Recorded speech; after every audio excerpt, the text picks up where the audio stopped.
제가 받들어 있습니다. 여호와께서 스알디엘의 아들 유다 총독 스룹바벨의 마음과 여호사닥의 아들 대장 여호수아의 마음과 남은 바 모든 백성의 마음을 흥분시키심에 그들이 와서 만군의 여호와 그들의 하나님의 전 역사를 하였으니. 아멘. 제가 2021년도 상반기에는 이런 성경 구절을 제가 던져드렸어요.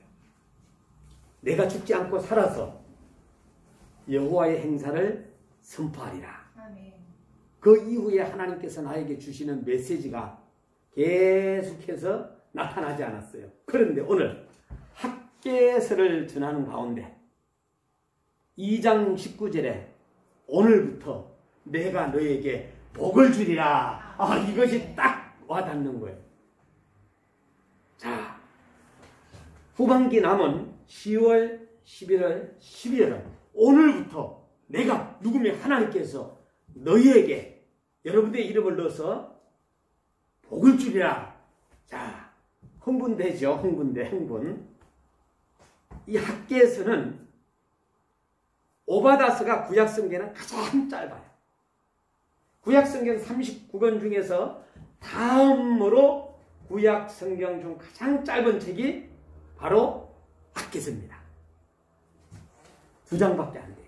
그런데 교훈은 우리 모든 사람들에게 주는 교훈은 너무나도 의미심장하다 할 수가 있습니다. 이 학개의 이름은 뜻은 절기, 축제라는 뜻을 가지고 있습니다. 스가랴 선지자와 같이 활동을 했는데 포로로 바벨론으로 끌려가잖아요. 그리고 난 이후에 포로기 이후에 최초의 선지자가 누구냐? 학개 선지자입니다. 최초. 포로가 이제 끝났어. 포로 시대가 끝났어. 다시금 이제 고국으로 돌아옵니다. 학개는 주전 520년경에 예루살렘으로 돌아와서 바벨론의 포로 귀한 많은 백성들의 대상으로 이제 활동을 하는 거예요. 그런데 그 백성들의 그 심령이 어떤 심령 상태냐? 영적으로 거의 한마디로 말해서 다 잃어버린 그러한 상태에 그들에게 이제 활동을 하는 거예요. 유다 백성들은 주전 586년에 바벨론으로 추방당하였고 예루살렘과 성전은 완전히 파괴당했습니다. 바사의 고레스 왕 때에 유대인들은 이제 고국으로 이제 돌아오는 거예요. 그래서 돌아올 수 있었던 것은 하나님의 은혜였습니다. 그러더니 옛 고향에 들어와 옛 터에 들어와 보니까 성전들이 다 파괴되고 자기네 집도 다 무너지고, 자, 이런 가운데 성전을 다시 지을 수 있게 되었는데 가만히 보니까 성전을 먼저 지어야 될까 내 집을 먼저 지을까 하다가 거의 많은 백성들이 자기 집을 짓기 시작한 거예요. 성전에 대한 관심이 없어요. 그 당시에. 근데 하나님께서는 그걸 굉장히 못마땅히 여긴 거예요. 자, 우리 영적인 면과 육적인 면을 생각한다면 영적인 면이 무장이 돼야 되는데 육적인 면이 무장이 되는 안 된다는 얘기죠. 영적인 면이 무장이 되고 육적인 면이 따라와야 된다. 핵심 메시지가 포로 귀한 백성들의 다시 성전을 짓기 시작했지만 방해꾼들이 많이 있었어요. 방해꾼들이. 그러면 몇 년이 늦어지는 14년이 늦어져요. 그래서 완성하지 못합니다. 학개의 메시지는 중단된 성전은 어떻게 하면 다시 건축할 수 있을까? 온통 머릿속에 그거밖에 없어요. 선지자의 머릿속에는. 건축을 다시 시작할 수 있도록 용기를 붙도와 주어서 백성들에게, 자, 이 성전을 짓는 데는 나중에 다시 말씀을 드리겠지만은 정치인들의 마음도 움직여야 돼요. 종교 지도자들의 마음도 움직여야 돼요. 백성들의 마음도 움직여야 됩니다. 자, 우리가 이제 교회를 건축을 합니다. 위로 7층을 짓고 아래로 3층을 내립니다. 그러면은 주변 사람들이 방해를 할 수 있다. 또 이걸 허가받는 정부에서 또 방해할 수도 있어요. 교회 안에서는 장로님이나 권사님들이 다 동원해 주는 것이 아니라 또 거기에 반대하는 사람도 있을 수 있다는 거예요. 마찬가지예요. 메시지의 교훈은 학계는 하나님보다 우선하는 것을 경고했던 거예요. 하나님께서. 왜? 중단된 성전 건축은 다시 시작하도록 백성들을 격려하고 종교 지도를 격려하고 그 일을 통해 하나님의 중심으로 올바른 신앙의 삶을 살아갈 수 있도록 학계는 그들을 갖다가 영적으로 이제는 잘 붙잡아주는 그런 역할을 하면서 살아왔던 것입니다. 자, 오늘 저와 여러분들이 이제 학계서를 통해 가지고 우리가 정말로 많은 것들을 우리가 배우게 되는데, 자, 학계서에는 두 선지자를 우리가 그림을 그릴 수가 있는데 학계와 스가랴 선지자를 우리가 생각해 볼 수 있어요. 포로 귀환 후 활동한 아주 활발하게 활동한 두 선지자 학계, 스가랴. 그리고 이제 끝나는 거죠. 자, 구약이 끝나는데 이제는 오늘 학계를 하고 다음 주에 학계, 스가랴, 그 다음에 말라기 하면은 이제 끝나는 거죠. 자, 성전 건축의 완성을 위하여 정말로 격려한 선지자들이다. 저들의 격려를 받고 백성들은 이제 그 선지자의 말을 듣기 시작한 거예요. 제일 처음에 말을 안 들었어요. 중단했던 성전 공사를 완성한 것입니다. 그런데 성전 공사의 완성을 위해 격려한 세 가지 내용이 무엇인가? 이걸 우리 한번 짚고 넘어갈 필요성이 있다. 첫 번째는 성전 건축을 중단함으로 얻은 유익이 너희들에게 무엇인가를 반성시켰어요. 제일 처음엔 반대했다 그랬죠?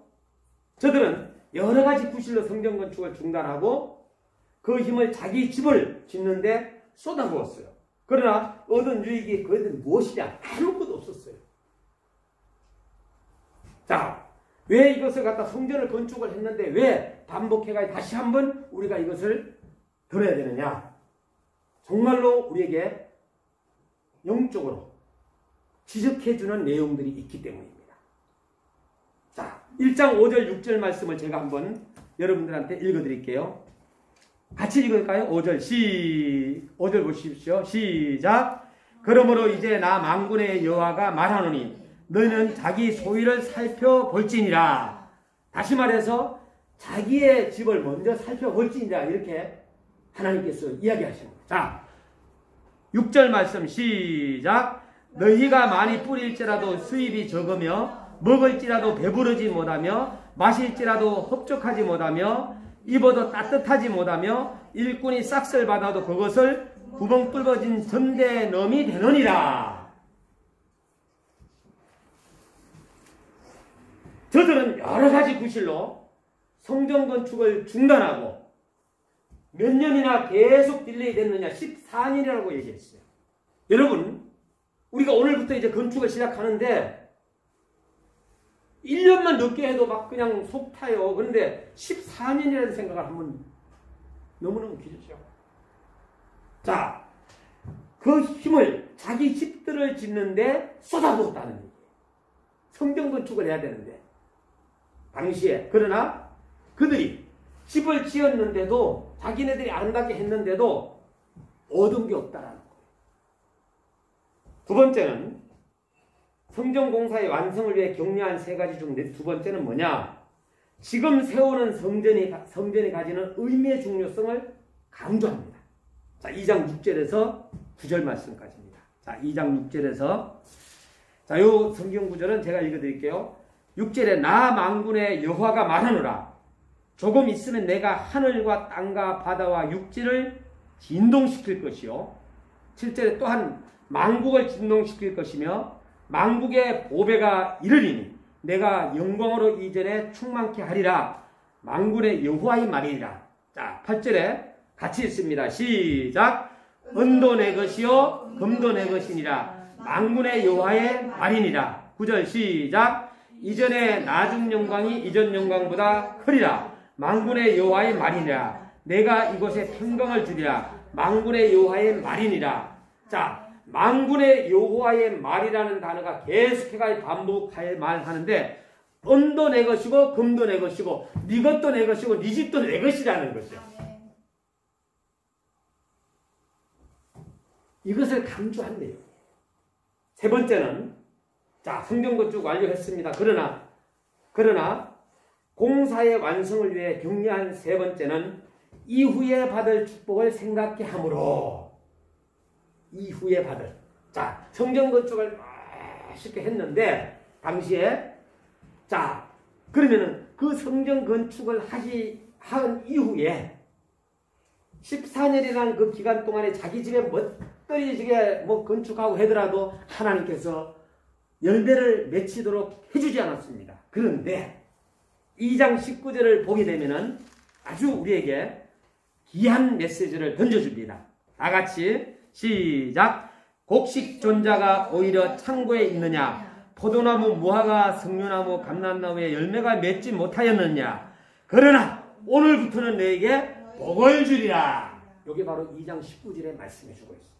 오늘부터는 복을 주리라고 했는데 자, 여기에서 우리가 마태복음 6장 33절을 기억해야 됩니다.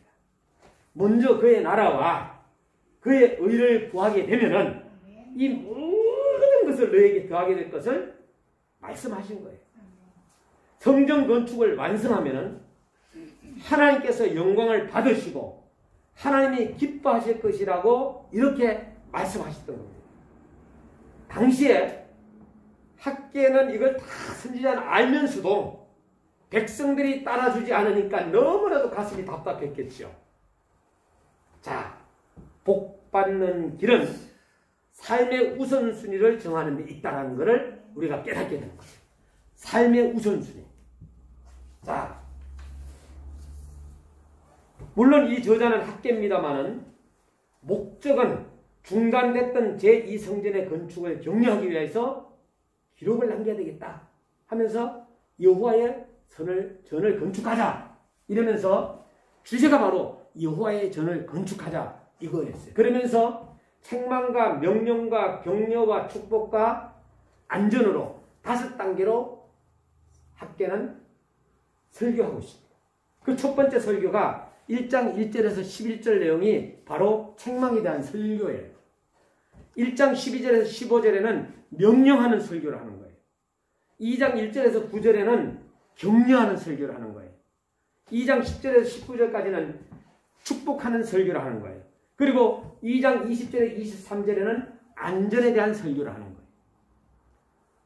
자, 요 절은 우리가 1장 14절에서 말씀했지만 그러면은 학계에서의 하나님은 어떤 하나님이십니까?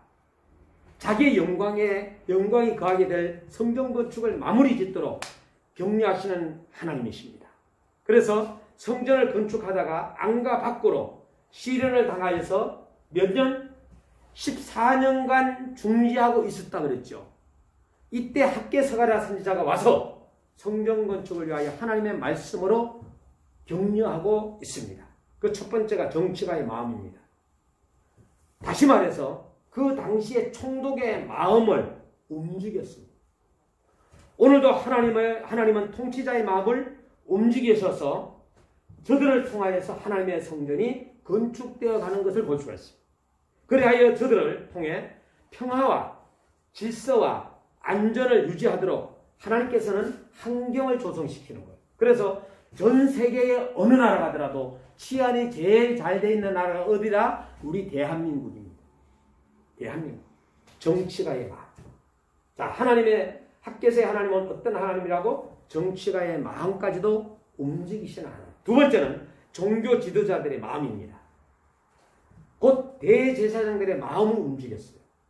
자, 종교 지도자들은 마땅히 하나님의 감동을 받아 하나님의 증거하며 사람들에게 영원한 사실들에 대한 증거를 간직하고 있어야 하고 진리의 빛이 대로 불결, 미신, 허위로 가득 찬 의심과 어둠을 내어 쫓는 일을 해야 되는데 자, 그런 일들에 있어서 종교 지도자들이 누구에게로 돌아오기 시작했느냐?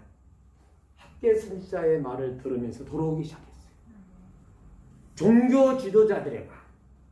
첫 번째는 정치 지도자들의 마음. 두 번째는 종교 지도자. 세 번째는 백성들의 마음입니다. 하나님은 백성들의 마음을 격려했습니다. 백성들은 지금 하나님의 전을 건축하다가 중단해가지고 대신 자기 집을 잘 짓는데 전심전력을 하고 있었습니다. 그러나 남는 것은 아무것도 없고 축복을 잃어버린 상태에 놓여 있도록 되었는데, 거기에서 우리는 먼저 그의 나라와 그의 의를 구해야 한다는 축복을 깨닫게 된 겁니다.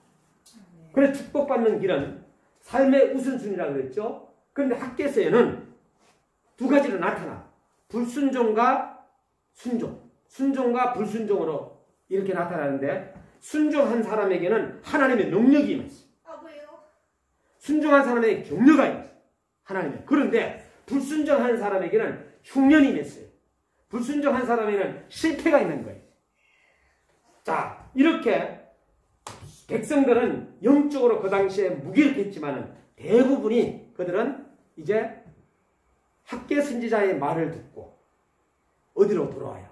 하나님의 전을 짓기로 마음을 고쳐먹는. 그때에 하나님께서 오늘부터 내가 너희에게 복을 주리라, 이런 이야기하는 거예요.